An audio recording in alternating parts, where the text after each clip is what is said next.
인천공항이 어딨는 거야? 아시아공항 중 작은 국내선 공항이야? 유럽이나 북미 허브에 비하면 한참 부족하지 않나? 핀란드 12년 차 승무원은 이렇게 인천공항을 조롱했습니다. 하지만 그날 밤 모든 편견이 산산조각 났어요. 동아시아 전역에 폭설이 쏟아졌고 도쿄도 베이징도 상하이도 모두 항복했습니다. 단 한 곳, 인천국제공항만 문을 열었죠. 7대의 비행기를 동시에 받아들이며 하늘 전체를 완벽하게 조율한 겁니다. 도대체 무엇이 이런 차이를 만든 걸까요? 다른 선진국 공항들도 못한 일을 인천은 어떻게 해낸 걸까요? 영상 끝까지 봐주시면 감사드리겠습니다. 딱 1초만 시간 내주셔서 구독과 좋아요 부탁드립니다. 감사합니다. 이제 이야기 시작할게요. 저는 미카엘 라우타넨입니다. 핀란드 항공사 헬싱키 거점에서 일하는 12년 차 부사무장이죠. 12년이라는 시간 동안 저는 단 한 번도 규정 밖에서 답을 찾은 적이 없었어요. 체크리스트, 매뉴얼, 절차서. 그것들이 제 세계의 전부였고 그걸로 충분하다고 믿었습니다. 안전이란 감정이 아니라 과학이었고 위기란 예측 가능한 변수의 조합일 뿐이었죠. 그렇게 믿으며 하늘을 날았어요. 하지만 그날 밤 이후 제 기준은 완전히 무너졌습니다. 아니, 무너진 게 아니라 다시 쓰였다고 해야 정확하겠네요. 규정만으로는 설명할 수 없는 것을 목격했으니까요. 그건 한국이었고 정확히는 인천국제공항이라는 이름이었습니다. 지금 돌이켜보면 이상한 일이에요. 유럽의 수많은 허브 공항들을 거쳐왔고 북미의 대형 공항들에서도 근무했던 제가 동아시아 한 공항에서 항공 안전의 본질을 다시 배우게 될 줄은 몰랐죠. 그것도 모든 공항이 문을 닫은 밤에요. 파리 샤를드골 공항 브리핑룸. 그날 오후의 공기는 묵직했습니다. 스크린에 띄워진 기상정보는 보통 수준의 경고가 아니었어요. 동아시아 전역을 뒤덮는 폭설 시스템. 시베리아에서 내려온 한파와 태평양 저기압이 만나면서 만들어진 거대한 눈구름이었죠. 예보에는 가시거리 200m 이하, 적설량 시간당 5cm 이상이라는 수치가 적혀 있었습니다. 운항팀장이 대체 공항 목록을 하나씩 읽어내려갔어요. 도쿄 나리타, 베이징 수도, 상하이 푸둥, 타이베이 타오 위안. 그리고 마지막에 조용히 추가된 이름 하나. 인천국제공항. 솔직히 그 순간 저는 그 이름을 기억조차 하지 못했어요. 아시아 어딘가에 있는 공항이겠거니 했죠. 제 머릿속 지도에서 인천은 그저 점 하나였고 중요도에서 한참 아래 순위였습니다. 유럽 승무원들에게 아시아 공항들은 대부분 비슷해 보였거든요. 크고 현대적이고 효율적이지만 어딘가 획일적인 느낌. 브리핑이 끝나고 동료 사무장 한나가 제 옆으로 다가왔어요. 그녀는 저보다 2년 선배였지만 늘 규정보다는 직감을 믿는 타입이었죠. 한나가 기상도를 보며 작게 한숨을 쉬었습니다. 저는 어깨를 으쓱했어요. 걱정할 이유가 없었으니까요. 대체 공항이 4곳이나 있었고 연료는 충분했고 조종사들은 경험이 많았습니다. 매뉴얼대로만 하면 됐죠.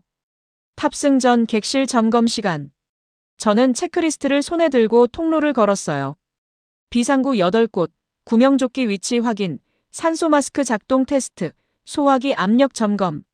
손가락이 자동으로 움직였습니다. 12년 동안 수천 번 반복한 동작이었거든요. 모든 항목에 체크 표시가 채워졌고 기체는 완벽한 상태였습니다. 승객들이 탑승하기 시작했어요. 저는 탑승구 앞에 서서 미소를 지으며 인사했죠. 각국에서 온 사람들. 비즈니스 정장을 입은 남자, 아이 손을 잡은 어머니, 배낭을 맨 젊은 여행객들. 그들은 제 얼굴에서 안정감을 읽으려 했고 저는 그걸 주는 게 제 일이었습니다. 이륙 30분 전 기내방송을 준비하며 원고를 훑어봤어요. 비행시간 10시간 25분, 현지 도착 예정 시각, 기내 서비스 일정. 모든 게 계획대로였죠. 마이크를 켜고 차분한 목소리로 읽어내려갔습니다. 승객들은 좌석에 기대앉으며 안도의 한숨을 쉬었어요. 그때는 몰랐습니다. 몇 시간 후 이 비행기가 어디로 향하게 될지, 그리고 그곳에서 제가 무엇을 목격하게 될지. 규정만 믿던 12년 차 부사무장이 한국이라는 나라 앞에서 얼마나 작은 존재인지 깨닫게 될 줄은요. 인천. 그 이름은 곧 제 항공 인생에서 가장 중요한 밤의 무대가 됩니다. 그리고 그날 밤 이후 저는 완전히 다른 사람이 되어 하늘로 돌아가게 되죠. 이륙은 평온했어요. 파리의 밤하늘은 맑았고 기체는 안정적으로 고도를 높여갔습니다. 순항 고도에 도달하자 벨트 사인이 꺼졌고 승객들은 좌석을 눕히기 시작했죠. 객실은 어둠 속으로 잠겨들었고 통로에는 담요를 덮은 사람들의 고른 숨소리만 흘렀습니다. 저는 갤리에서 커피를 마시며 비행일지를 작성하고 있었어요. 기상 상황, 탑승객 수, 특별 요청 사항. 평범한 밤이었죠. 창밖으로는 시베리아 상공의 어둠이 끝없이 펼쳐져 있었습니다. 이륙 후 4시간쯤 지났을 때였어요. 조종실에서 호출이 왔습니다. 기장의 목소리는 평소보다 낮았죠. 저는 갤리 커튼을 젖히고 조종실 문을 두드렸어요. 문이 열리자 보인 건 레이더 화면에 가득한 붉은 구름 덩어리였습니다. 목적지 공항 기상이 급격히 악화되고 있다는 보고였어요. 예보보다 폭설이 빨리 도착했고 강도도 예상을 넘어섰다고 했습니다. 부기장이 관제와 교신하며 대기 가능 시간을 확인하고 있었죠. 저는 조용히 뒤에 서서 상황을 지켜봤습니다. 그로부터 1시간 후 첫 번째 메시지가 들어왔어요. 목적지 공항 폐쇄. 가시거리가 기준치 이하로 떨어졌고 활주로 제설 작업도 따라잡지 못하고 있다는 내용이었습니다. 기장은 침착하게 고개를 끄덕이며 대체 공항으로의 항로 변경을 지시했죠. 첫 번째 선택지는 도쿄 나리타였어요. 거리도 가깝고 시설도 좋았으니까요. 하지만 관제와 교신을 시도한 지 20분 만에 답이 왔습니다. 도쿄도 폐쇄 상태라는 거였어요. 같은 기압골 영향권에 들어가 있었죠. 부기장이 다음 옵션을 검토했습니다. 베이징. 하지만 베이징 역시 마찬가지였어요. 이미 3시간 전부터 착륙이 중단된 상태였고 대기 중인 항공기만 12대가 넘었습니다. 연료를 고려하면 우리에게 현실적인 선택지가 아니었죠. 상하이는 잠시 희망처럼 보였어요. 초기 보고에서는 수용 가능하다는 답이 왔거든요. 기장은 항로를 수정했고 저는 객실로 나가 승무원들에게 상황을 설명했습니다. 목적지 변경 가능성, 도착 지연 예상. 아직 승객들을 깨울 필요는 없었어요. 하지만 상하이로 방향을 튼 지 40분 만에 또 다른 통보가 들어왔습니다. 상하이도 수용 불가. 기상 악화 속도가 예측을 벗어났고 공항 측에서 안전을 이유로 수용을 거부한 거였죠. 조종실 안의 공기가 무거워지는 게 느껴졌어요. 그때 저는 다시 브리핑 때 봤던 대체 공항 리스트를 떠올렸습니다. 도쿄, 베이징, 상하이 그리고 그 아래 마지막에 적혀있던 이름.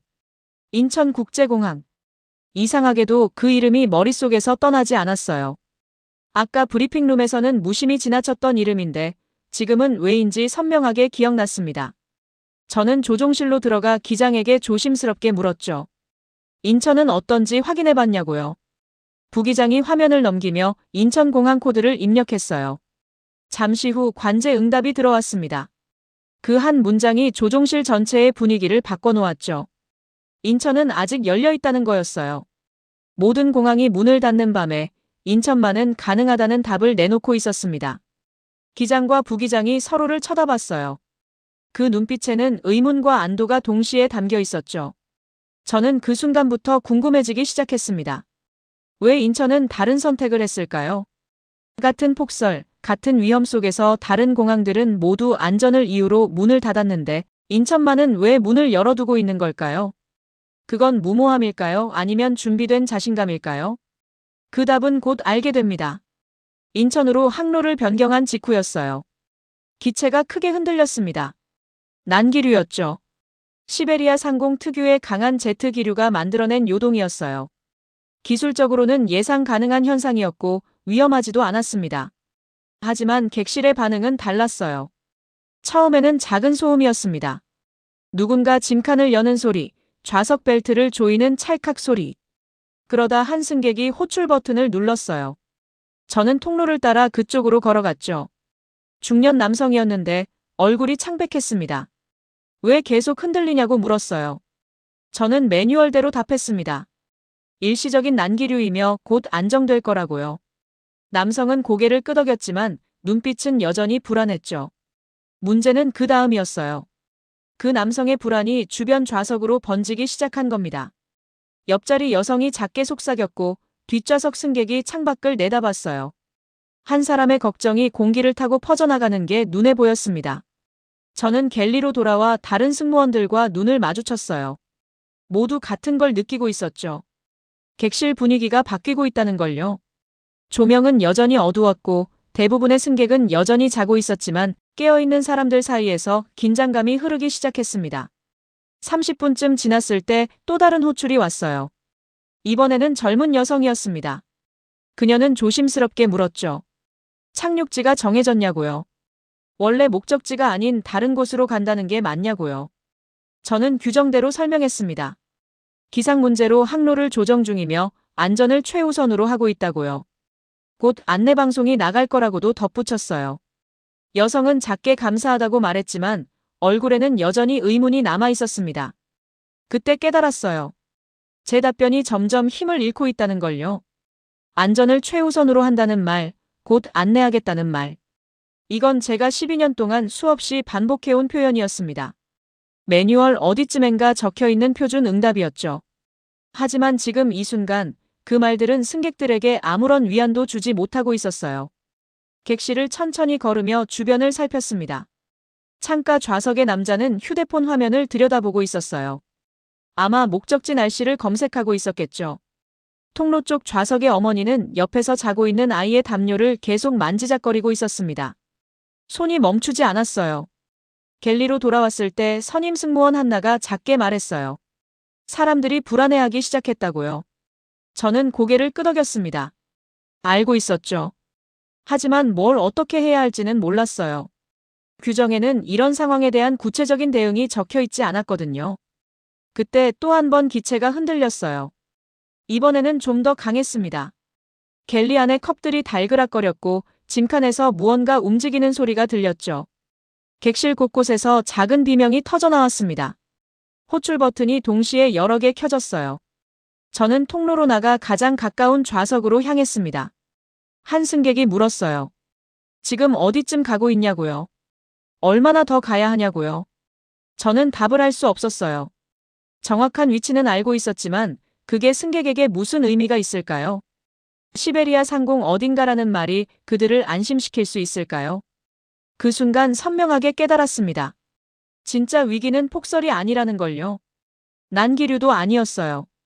진짜 위기는 바로 지금 이 객실 안에서 일어나고 있었습니다. 사람들이 어디로 가는지 모른다고 느끼는 바로 이 순간이 진짜 위기였어요. 규정은 저에게 안전벨트 착용을 안내하라고 했습니다. 자리에 앉으라고 했죠. 하지만 사람들이 진짜 필요로 하는 건 그게 아니었어요. 그들은 확신이 필요했습니다. 누군가 상황을 통제하고 있다는 확신, 우리가 안전한 곳으로 가고 있다는 확신. 그리고 그 확신을 줄 수 있는 건 매뉴얼이 아니라 사람이었습니다. 인천으로 접근하기 1시간 전쯤이었어요. 조종실 호출음이 울렸습니다. 저는 객실을 정리하던 중이었는데 한나가 제 쪽을 보며 고개를 끄덕였죠. 가보라는 신호였어요. 조종실 문을 두드리고 들어갔을 때 기장과 부기장은 헤드셋을 끼고 있었습니다. 스크린에는 한반도 주변 공역 지도가 떠 있었고 우리 기체를 나타내는 작은 아이콘이 천천히 움직이고 있었죠. 기장이 손짓으로 저를 불렀어요. 인천 접근 관제와 교신이 시작됐다고 했습니다. 저는 뒤쪽에 조용히 섰어요. 유럽 공항들과의 교신은 수없이 들어봤지만 인천은 처음이었죠. 솔직히 별다를 게 없을 거라 생각했습니다. 관제는 어디나 비슷하니까요. 콜사인 확인, 고도 지시, 항로 안내.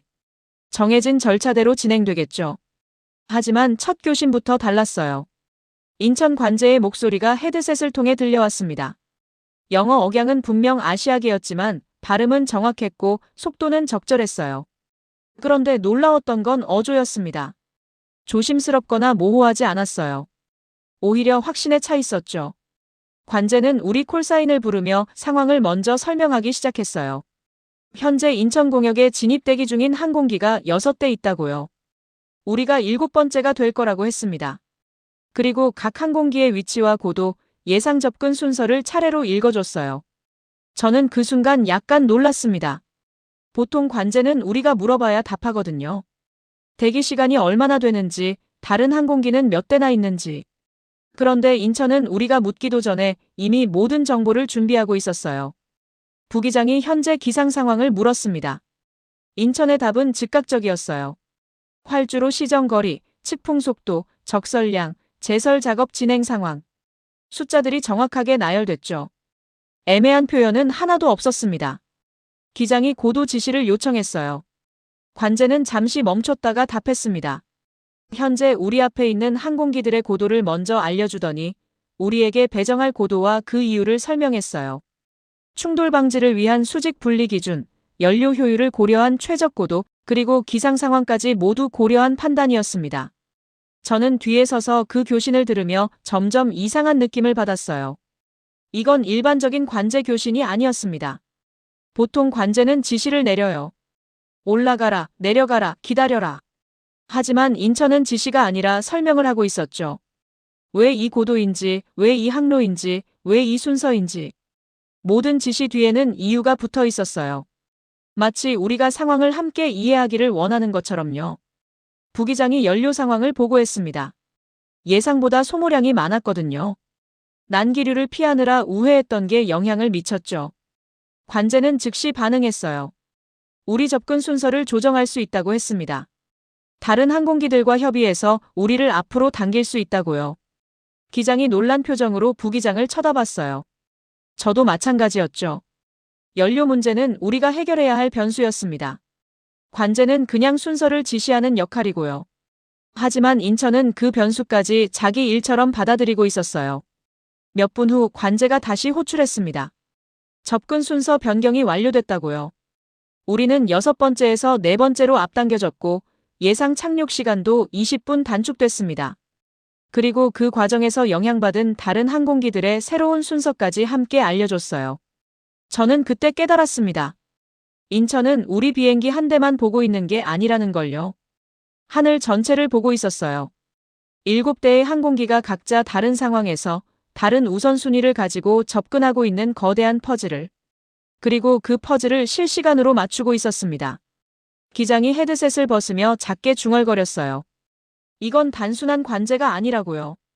저는 고개를 끄덕였습니다. 맞았어요. 이건 관제를 넘어선 무언가였죠. 유럽의 대형 허브 공항들도 북미의 바쁜 공항들도 이렇게 하지는 않았어요. 그들은 효율적이었고 정확했지만 인천처럼 모든 맥락을 설명하지는 않았습니다. 질문하기 전에 답하지도 않았고 한 대의 문제를 전체 시스템 안에서 해결하려 하지도 않았어요. 부기장이 화면을 가리키며 말했어요. 레이더에 보이는 다른 항공기들의 움직임을 보라고요. 모두 다른 고도에서 다른 속도로 하지만 완벽하게 조율되어 움직이고 있었습니다. 충돌 가능성은 전혀 없었고 각자의 연료와 기상 상황에 맞는 최적 경로를 따라가고 있었죠. 이건 허가가 아니었어요. 인천은 우리에게 착륙 허가를 내려준 게 아니라 하늘 전체를 하나의 시스템으로 설계하고 있었습니다. 그리고 우리는 그 시스템의 일부가 된 거였죠. 조종실을 나오며 저는 생각했어요. 규정만으로는 이런 게 불가능하다고요. 매뉴얼에는 고도와 순서를 정하는 공식이 있지만 이렇게 전체를 보고 조율하는 능력은 적혀 있지 않거든요. 그건 사람이었습니다. 화면 너머 어딘가에서 7대의 비행기를 동시에 신경 쓰고 있는 사람. 그 사람의 존재가 느껴졌어요. 조종실 레이더 화면을 처음 본 건 인천공역에 진입하고 30분쯤 지났을 때였어요. 기장이 저를 불러서 옆에 서게 했죠. 평소라면 부사무장이 조종실 레이더를 자세히 볼 일은 없었지만 그날은 달랐습니다. 화면 위에는 붉은 점들이 띄워져 있었어요. 각각 다른 위치에서 다른 방향으로 움직이고 있었죠. 부기장이 하나씩 가리키며 설명했습니다. 저건 런던발 화물기, 저건 로스앤젤레스에서 온 여객기, 저건 방콕 출발 항공편. 총 7개의 붉은 점이 인천을 향해 천천히 모여들고 있었어요. 처음에는 혼란스러워 보였습니다. 각자 다른 속도로 다른 각도에서 접근하고 있었거든요. 마치 서로 다른 악기들이 제각각 소리를 내는 것처럼요. 하지만 몇 분간 지켜보니 그게 아니라는 걸 알게 됐어요. 모든 항공기는 정확히 다른 고도에 배치돼 있었습니다. 어떤 건 9,000m, 어떤 건 8,000m, 또 어떤 건 7,000m. 수직으로 완벽하게 분리돼 있었죠. 레이더 화면에서는 한 점에 겹쳐 보여도 실제로는 1km씩 고도 차이가 있었어요. 기장이 화면을 확대했습니다. 각 항공기 옆에 작은 숫자들이 떠 있었어요. 고도, 속도, 방향각, 예상 도착 시간. 모든 정보가 실시간으로 업데이트되고 있었죠. 저는 그 숫자들이 어떻게 조율되고 있는지 보기 시작했어요. 가장 높은 고도에 있던 화물기가 천천히 하강하고 있었습니다. 동시에 중간 고도의 여객기는 속도를 약간 줄이고 있었어요. 그 아래 우리 비행기는 현재 고도를 유지하라는 지시를 받은 상태였죠. 각자 다른 움직임이었지만 전체적으로는 하나의 흐름을 만들고 있었습니다. 부기장이 작게 감탄했어요. 이건 한 대씩 순서대로 처리하는 방식이 아니라고요. 저도 같은 생각이었습니다. 보통 공항들은 대기 순서를 정하고 한 대가 착륙하면 다음 대가 접근하는 식이거든요. 하지만 인천은 달랐어요. 7대를 동시에 움직이고 있었습니다. 누군가는 하강하고 누군가는 속도를 조절하고 누군가는 대기하면서도 연료를 최소화할 수 있는 경로로 유도되고 있었어요. 마치 복잡한 춤을 추는 것처럼 모두가 자기 위치에서 정확한 타이밍에 움직이고 있었죠. 관제 교신이 다시 들려왔습니다. 이번에는 우리 앞에 있던 유럽발 항공편에 대한 지시였어요. 고도 7,000m로 하강, 속도 420노트 유지, 활주로 15일 접근 준비. 명확했고 구체적이었습니다. 그리고 바로 이어서 우리에게도 교신이 왔어요. 현재 고도 유지, 5분 후 하강 시작 예정, 활주로 15살 배정. 우리와 앞 항공기는 서로 다른 활주로로 안내되고 있었죠. 동시 착륙 준비였습니다. 저는 그제야 이해했어요. 인천은 시간을 쪼개는 게 아니라 공간을 나누고 있었다는 걸요. 같은 시간대에 여러 대를 처리하기 위해 하늘을 입체적으로 활용하고 있었습니다. 고도로, 활주로로, 접근 각도로. 레이더 화면 속 붉은 점들이 점점 가까워졌어요. 하지만 신기하게도 혼잡해 보이지 않았습니다. 오히려 질서정연했죠. 각 항공기 사이의 간격은 일정했고 움직임은 예측 가능했어요. 한 항공기가 연료 부족으로 우선 착륙을 요청했습니다. 저는 긴장했어요. 갑작스러운 변수가 생긴 거였으니까요. 하지만 인천 관제의 대응은 빨랐습니다. 불과 2분 만에 전체 순서가 재조정됐어요. 연료가 부족한 항공기는 가장 낮은 고도로 내려갔고 나머지 항공기들은 각자 한 단계씩 고도를 올렸습니다. 우리도 8,000m에서 9,000m로 올라갔죠. 마치 계단을 한 칸씩 올라가는 것처럼 모든 게 매끄럽게 진행됐어요.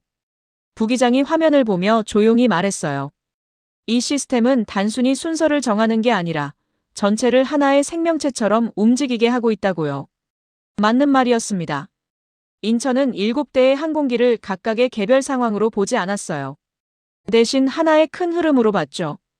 그 흐름 속에서 각 항공기는 자기 역할이 있었고 그 역할들이 모여서 전체가 움직였습니다. 기장이 헤드셋을 벗으며 한숨을 내쉬었어요. 안도의 한숨이었죠. 우리는 이제 이 시스템의 일부였고 그 시스템은 완벽하게 작동하고 있었습니다. 더 이상 걱정할 필요가 없었어요. 창밖으로 멀리 다른 항공기의 불빛이 보였습니다. 아마 우리보다 먼저 접근 중인 여객기였을 거예요.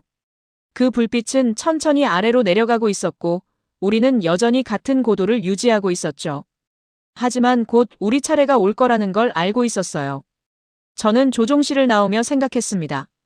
이게 바로 준비의 차이구나 하고요. 다른 공항들이 문을 닫은 건 준비가 부족해서가 아니었어요. 단지 방식이 달랐던 거죠. 그들은 한 번에 한 대씩 안전하게 처리하는 방식을 택했고 인천은 전체를 함께 안전하게 처리하는 방식을 택했습니다. 어느 게 옳다고 말할 수는 없었어요. 하지만 폭설이 쏟아지는 밤, 갈 곳 없는 항공기들이 하늘을 떠돌 때 인천의 방식은 분명 다른 결과를 만들어내고 있었습니다. 하강 지시가 떨어진 건 인천 공역 진입 후 45분쯤 지났을 때였어요. 우리 차례가 온 거죠. 부기장이 고도를 낮추기 시작했고 저는 객실로 나가 착륙 준비를 시작했습니다. 승객들은 대부분 깨어 있었어요. 불안한 표정으로 창밖을 내다보거나 좌석 벨트를 만지작거리고 있었죠. 기내 분위기는 여전히 긴장되어 있었습니다. 저는 통로를 따라 걸으며 좌석을 점검했어요. 등받이는 세워졌는지, 테이블은 접혀 있는지.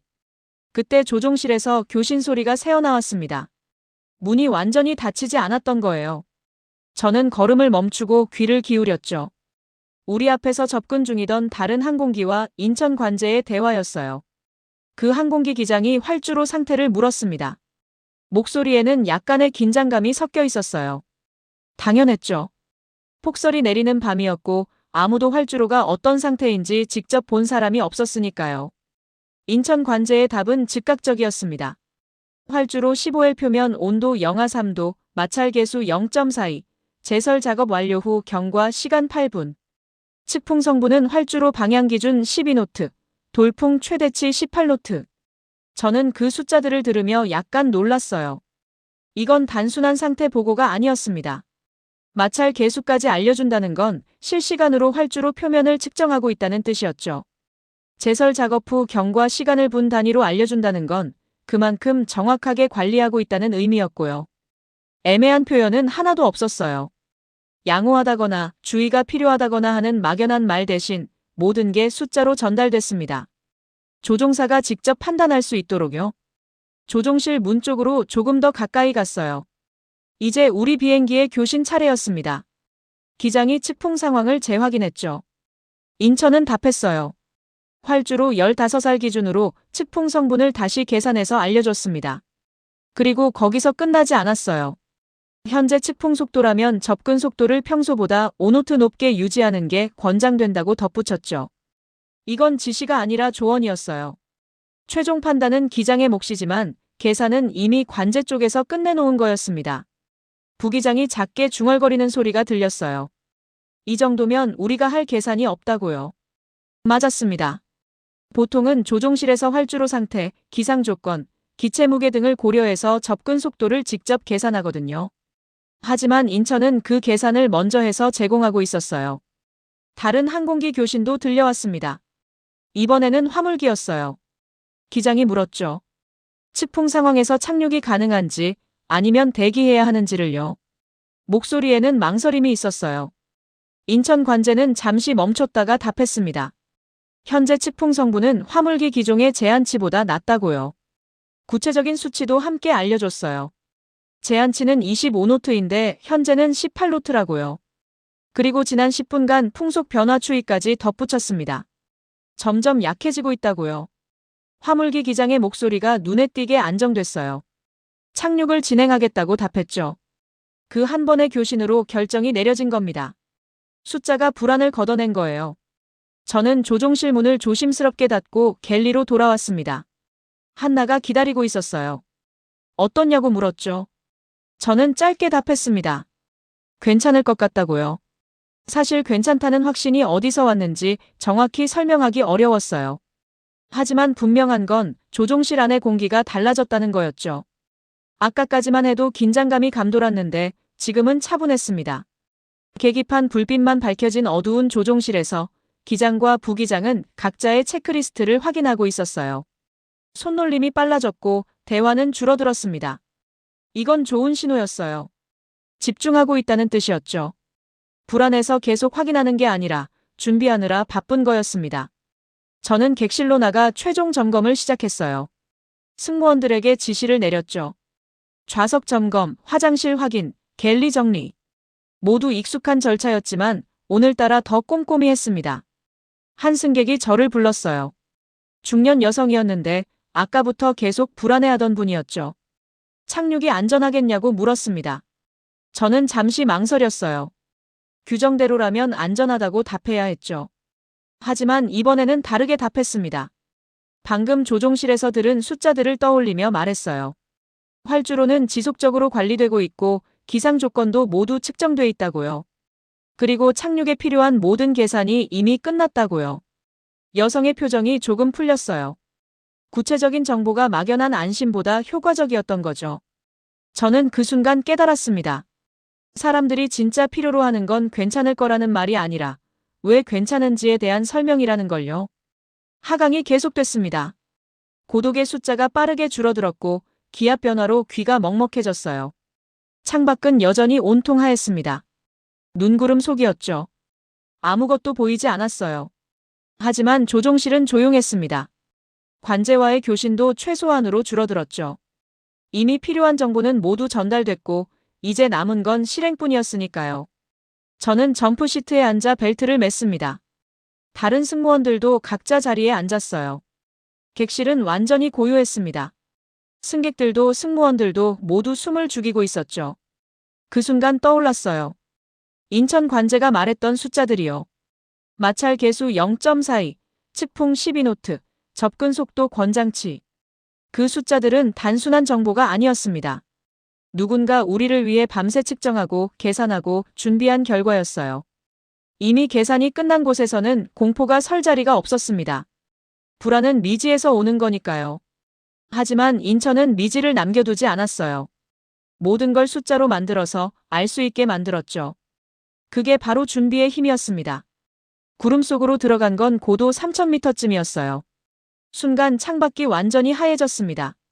짙은 회색빛 구름이 기체를 완전히 감쌌죠. 시야는 제로였어요. 5m 앞도 보이지 않았습니다. 좌석에 앉은 승객들이 창밖을 내다봤지만 볼 수 있는 건 아무것도 없었어요. 그저 끝없이 펼쳐진 회색 공간뿐이었죠. 어떤 승객은 창문 셔터를 내렸고 어떤 승객은 눈을 감았습니다. 기체가 미세하게 흔들렸어요. 구름 속 난기류였죠. 위험한 수준은 아니었지만 불안감을 키우기엔 충분했습니다. 객실 어딘가에서 작은 신음소리가 들렸어요. 저는 점프시트에 앉아 창밖을 바라봤습니다. 여전히 아무것도 보이지 않았어요. 하얀 허공만 끝없이 펼쳐져 있었죠. 고도계는 계속 낮아지고 있었고 우리는 보이지 않는 땅을 향해 내려가고 있었습니다. 2000m, 1500m. 숫자가 빠르게 줄어들었어요. 하지만 창밖 풍경은 변하지 않았습니다. 여전히 하얀 구름뿐이었죠. 이건 계기 착륙이었어요.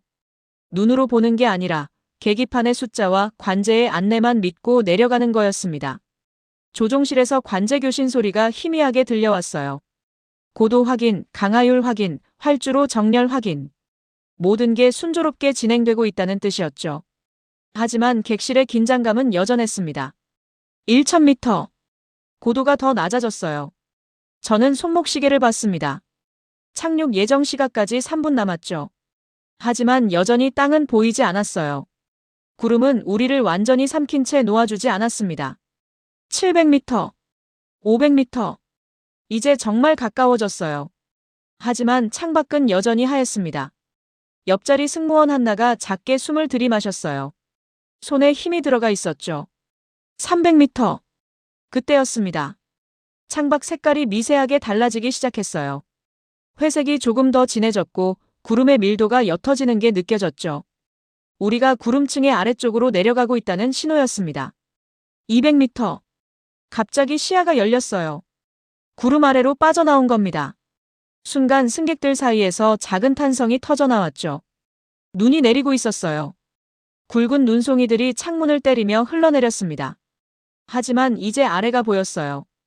어둠 속에서 희미하게 빛나는 불빛들, 건물의 윤곽, 그리고 저 멀리 활주로의 모습이요. 활주로는 검었습니다.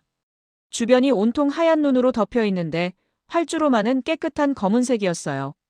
마치 어둠 속에서 그어진 긴 선처럼 선명하게 드러나 있었죠.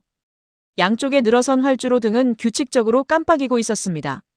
접근등, 중심선 등, 접지 구역 등. 모든 불빛이 정확한 위치에서 우리를 안내하고 있었어요. 폭설 속에서도 그 불빛들은 흐려지지 않았습니다. 기체가 더 낮아졌어요. 이제 활주로가 점점 커지기 시작했죠. 저는 그 검은 활주로를 보며 놀라움을 금할 수 없었습니다. 어떻게 저렇게 깨끗하게 유지할 수 있는 걸까요? 눈은 계속 내리고 있었는데요. 100m, 50m. 착륙 직전이었어요. 기체의 코가 살짝 들렸고 속도가 줄어들었습니다. 바퀴가 활주로에 닿기 직전, 저는 활주로 표면을 자세히 봤어요. 완벽했습니다. 눈의 흔적은 전혀 없었고 표면은 균일했죠. 타이어가 활주로에 닿았습니다. 쿵 하는 소리와 함께 기체가 흔들렸어요. 하지만 부드러운 흔들림이었죠. 미끄러지지 않았습니다. 브레이크가 작동했고 역추진 장치가 굉음을 냈어요.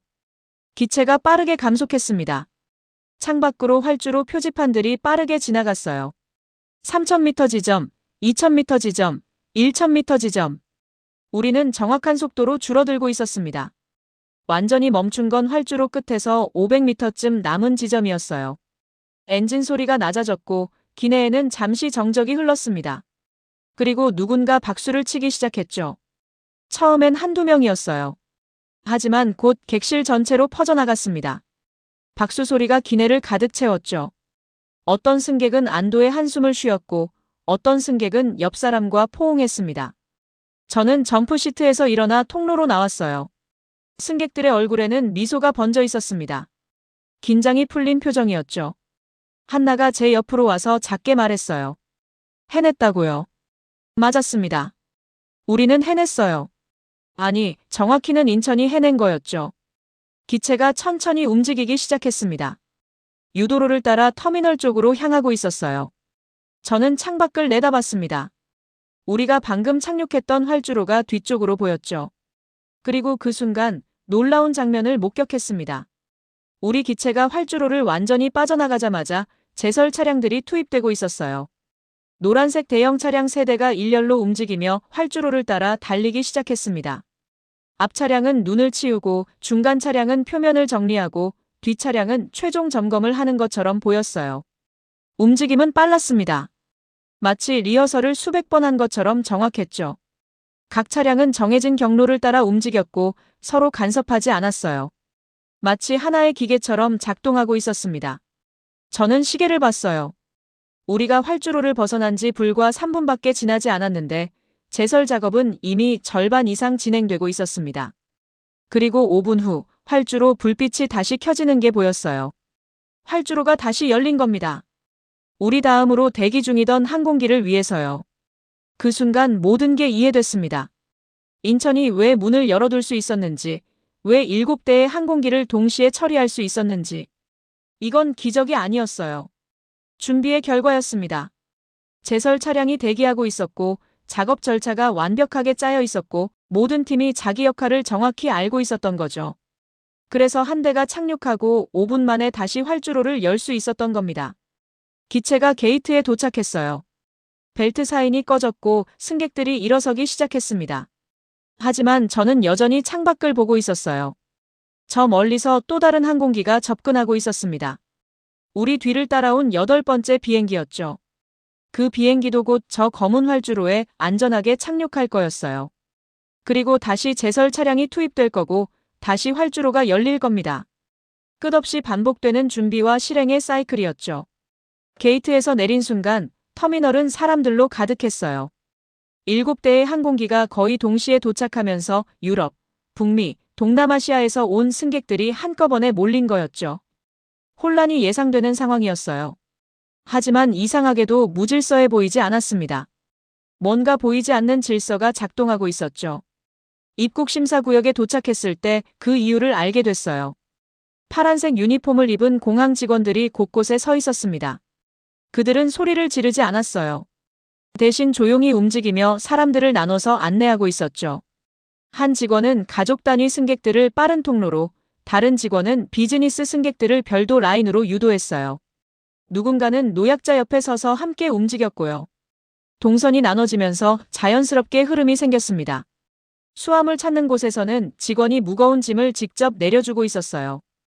이건 규정에 적힌 업무가 아니었죠. 하지만 직원은 그걸 당연하다는 듯 하고 있었습니다. 한 무리의 외국인 승객들이 표지판을 보며 멈춰 섰어요. 어디로 가야 할지 모르는 표정이었죠. 그때 20대 후반쯤 돼 보이는 여성 직원이 다가가 영어로 물었습니다. 도와드릴까요? 라고요. 승객이 환승 게이트를 찾고 있다고 답하자 직원은 휴대폰을 꺼내 번역 앱을 보여줬어요. 승객의 모국어로 된 안내문이 떠 있었죠. 그리고 환승 구역까지 직접 안내했습니다. 표지판이 있었지만 직접 가는 게 더 확실하니까요. 로비에서는 다른 직원이 바닥을 닦고 있었어요. 눈녹은 물이 고여 있었거든요. 승객들이 신발에 묻은 눈을 떨어뜨린 거였죠. 직원은 계속 같은 구역을 돌며 바닥을 닦았습니다. 누군가 미끄러질까 봐요. 저는 그 순간 모든 퍼즐이 맞춰지는 걸 느꼈습니다. 인천이 문을 연 이유는 용기가 아니었어요. 사람이었습니다. 관제탑에서 7대의 비행기를 조율하던 관제사, 활주로를 5분 만에 다시 열어준 제설팀, 외국인 승객을 직접 안내하는 터미널 직원, 바닥이 미끄러울까봐 계속 닦는 청소 담당자. 그들은 규정 이상을 했어요. 매뉴얼에 적힌 것보다 더 많이 움직였죠. 왜냐하면 그들은 알고 있었으니까요. 규정은 안전을 만들지만 그 규정을 실제로 작동시키는 건 결국 사람이라는 걸요. 12년간 저는 규정만 믿으며 날았어요. 체크리스트만 있으면 충분하다고 생각했죠. 하지만 그날 밤 인천에서 배웠습니다. 규정은 시작일 뿐이라는 걸요. 진짜 안전은 그 규정 너머에서 사람이 움직일 때 만들어진다는 걸요. 게이트로 돌아가는 길에 창밖을 내다봤습니다. 여전히 눈이 내렸지만 활주로는 계속 열려 있었고 항공기들은 계속 착륙하고 있었어요. 인천이라는 이름, 그리고 그곳에서 만난 사람들의 모습이 오래 기억에 남을 것 같았습니다. 저는 그날 밤 이후 다른 사람이 되어 하늘로 돌아갔습니다. 여전히 규정을 따르지만 이제는 그 너머를 봅니다. 여전히 체크리스트를 쓰지만 이제는 그 사이에 사람을 봅니다. 한국이 보여준 건 기술이 아니었어요. 시스템도 아니었죠. 그건 사람이었습니다. 그리고 그 배움은 제 항공 인생에서 가장 소중한 교훈이 됐습니다.